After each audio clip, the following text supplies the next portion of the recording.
اب یہ صورتحال جس طرف جا رہی ہے، ابھی میں ڈاکٹر ملیحہ لودھی کو سن رہا تھا، انہوں نے بھی یہ کہا کہ بہت ضروری ہے کہ پاکستان کی طرف سے جواب جائے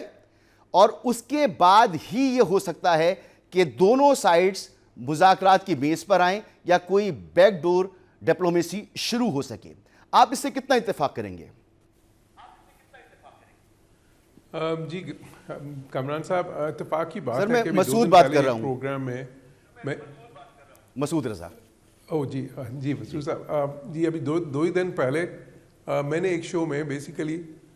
یہ کہا تھا کہ اگلے دنوں میں انڈیا جو ہے وہ یہ سارا جو ان پہ انٹرنیشنل پریشر پڑ رہا ہے اس کو وہ ملحوظ خاطر نہیں لائے گا اور وہ پاکستان کی ڈیٹرنس جو ہے کیپیبلٹی کو ٹیسٹ کر سکتا ہے، اور وہی ہوا۔ تو دیکھیں پاکستان نے اپنی ڈیٹرنس کی کیپیبلٹی بہت ہی ایک لاؤڈ اینڈ کلیئر طریقے سے ان کو بتا دی ہے۔ جو ہمارا رسپانس تھا، انہوں نے تو رات کو اٹیک کیا، میزلز کے تھرو کیا، وہ جو ہے وہ میزلز کو پاکستانی جو ہے نا کوئی ان کے جہاز تو پاکستانی ایئر اسپیس میں نہیں آئے، وہیں سے انہوں نے میزلز فائر کیے ہیں، اور وہ جو بھی اتنی انفارچونیٹلی اتنی جانیں بھی اس میں گئیں۔ لیکن جب پاکستان نے اس کا جواب دیا تو ان کے 5 جہاز جو پاکستان نے گرائے ہیں، اور اس میں 3 رافیل شامل ہیں اور 2 ایک SU اور ایک MiG-29۔ اب یہ بہت ہی سوفسٹیکیٹڈ قسم کے جہاز ہیں، اور آپ کو پتہ ہے ایک رافیل جو ہے یہ $300 ملین کاسٹ کرتا ہے ان کو۔ اور سب سے جو بڑی بات میں سمجھتا ہوں وہ ان کی یہ قیمت کی بات نہیں ہے، بات یہ ہے کہ وہ جو یہ سمجھ رہے تھے، یہ آپ کو یاد ہوگا کہ مودی نے کہا تھا کچھ جب پلوامہ کا واقعہ ہوا تو اس نے کہا دیکھیں ہمارے رافیل لیٹ ہو گئے، اگر رافیل ہوتے ہمارے پاس تو ہم جو ہے نا ان کو منہ توڑ جواب دیتے پاکستان کو۔ تو ابھی رافیل ہیں بھی، لیکن دیکھیں رافیل وہ کیسے گرے۔ تو وہ جو ان کی ایک متھ تھی نا، جو ان کے ایک ان کو گمان تھا کہ شاید ہم نے جو اتنے زیادہ پیسے لگا کے اتنے جدید ترین طیارے حاصل کیے ہیں، اس کے علاوہ انہوں نے S-400 میزلز بھی ایک اینٹی جو ہے نا ایئر ڈیفنس سسٹم جو ہے انہوں نے لیا ہے، تو وہ اس کے باوجود آپ نے دیکھیں کہ جس طرح ان کو بفٹنگ رپلائی ملا ہے، اور میں اسے کہوں گا ایڈیکویٹ اینڈ بفٹنگ۔ تو وہ پاکستان نے ان کو یہ بتا دیا ہے کہ جی ہماری ڈیٹرنس ان سی ہے وہ امپریگنیبل ہے۔ تو اور اگر آپ نے اس قسم کی جو اشتعال انگیزی تو خیر آپ کافی عرصے سے کر رہے ہیں، لیکن اگر اس قسم کی مس ایڈونچرز کیے تو اس کا نتیجہ جو ہے وہ آپ کے لیے اچھا نہیں ہوگا، وہ آپ کو بہت مہنگا پڑے گا۔ تو ہم نے یہ ثابت کر دیا اس پہ، اور آپ نے دیکھا اس کے بعد انہوں نے بیک آف کیا ہے۔ آپ اگر انڈیا کے میڈیا میں دیکھیں تو اس کے بعد سے اب بیانیہ یہ ان کا بن رہا ہے کہ جی ہم نے تو اپنا وہ جو ایکشنز ہیں وہ لے لیے سارے جو لینے تھے۔ ایگزیکٹلی سر، میں یہی جاننا چاہ رہا ہوں، قطع کلامی کی معذرت، جو ہے نا مقصود تھا، میں یہی آپ سے ایک سوال یہ کرنا چاہ رہا ہوں کہ اب یہ جو بیانیہ بھارت کا ہے کہ جی ہم گئے، ہم نے اپنا ٹارگٹ اچیو کیا، جو نقصان ہو سکتا تھا جانی مالی وہ بھی ہم نے برداشت کیا، لیکن اپنا ٹارگٹ اچیو کیا، ہماری دھرتی پر 24 امپیکٹ اس نے دیے ہیں، تو اس کا جواب کیا لازمی نہیں ہے؟ دیکھیے میں اس کو ذرا مختلف انداز میں لیتا ہوں۔ پروپیگنڈے کا جو ہے نا جواب جو ہے وہ ضروری نہیں ہوتا۔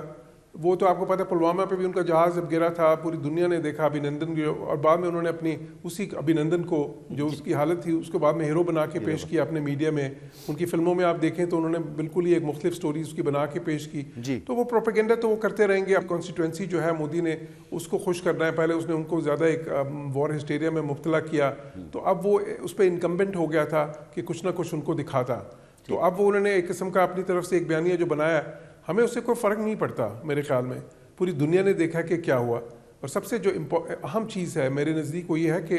انڈیا کو پتہ چل گیا، کیونکہ میں نے یہ اس وقت بھی کہا تھا اپنے کامنٹس میں کہ انڈیا ٹیسٹ کرے گا پاکستان کو، اور ہماری ڈیٹرنس جو سی ہے وہ اب انہوں نے ٹیسٹ کیا، اور وہ ڈیٹرنس دیکھیں جس طرح کی نکلی ہے، ہماری ریڈینس ہماری پریپیئرڈنس وہ بالکل کلیئر ہے اور ایویڈنٹ ہے۔ اب اس کے بعد ٹھیک ہے، یہ ہمارے پہ ہے، ہم we reserve the right to respond retaliate, لیکن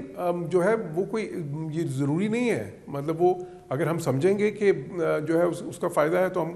ہم کریں گے، اور اگر ہم سمجھیں کہ جو ان کو سبق مل گیا ہے تو وہ بھی ٹھیک ہے۔ سر آگے بڑھنے سے پہلے ایک سوال اور کرنا چاہ رہا ہوں آپ سے، ایک سوال اور کرنا چاہ رہا ہوں، پھر باقی گیسٹ کی طرف بھی آتا ہوں۔ ضرور سر، ہمارا دشمن جو ہے نا یہ تو ثابت ہو گیا کہ ایک کمیونی ذہنیت کا دشمن ہے، ایک ایسا دشمن ہے جو ہمارے ہاں انسرجنسی کروا رہا ہے، گوریلا وارفیئر کروا رہا ہے، ہمیں ڈی اسٹیبل کرنے کی کوشش کر رہا ہے، ہمیں آئسولیشن عالمی تنہائی کا شکار کرنے کی کوشش کی، ہمارے ہر انٹرسٹ پر حملہ آور ہو رہا ہے، پانی ہو، کشمیر کا معاملہ ہو، سیاچن، سر کریک، جو ہمارا کمپوزٹ ڈائلاگ کا پورا ایک معاملہ تھا، ان سب کو اس نے تہس نہس کر کے ہمارے ہاں اس نے آگ اور خون کی ہولی کھیلنا شروع کر دی ہے. تو سر اب یہ بتائیں کہ کیا ہماری اس ایکشن کے بعد وہ ختم ہوگی یا وہ مذاکرات کی ٹیبل پر آ جائے گا یا کوئی ڈپلومیسی شروع ہو جائے گی؟ دیکھیے ایک تو خیر یہ جو ہے نا مطلب اس طرح کے جو تنازعات ہوتے ہیں جو کہ دہائیوں پہ محیط ہوتے ہیں اس میں کوئی ونس اینڈ فار آل جو ہے نا کوئی سلوشنز نہیں ہوتے. تو بیسیکلی اس سے جو ثابت ہوا ہے ان پہ وہ ہماری ڈیٹرنس ثابت ہوئی ہے اور یہ چیز ثابت ہوئی ہے کہ ان کو آئندہ اس قسم کے مس ایڈونچرز نہیں کرنے, جو کہ بہت اہم تھا بیکاز وہ ہمیں انٹیمیڈیٹ اور ایک بلیک میل کرنے کی کوشش کر رہے تھے اس وقت ایک غلط الزام لگا کے.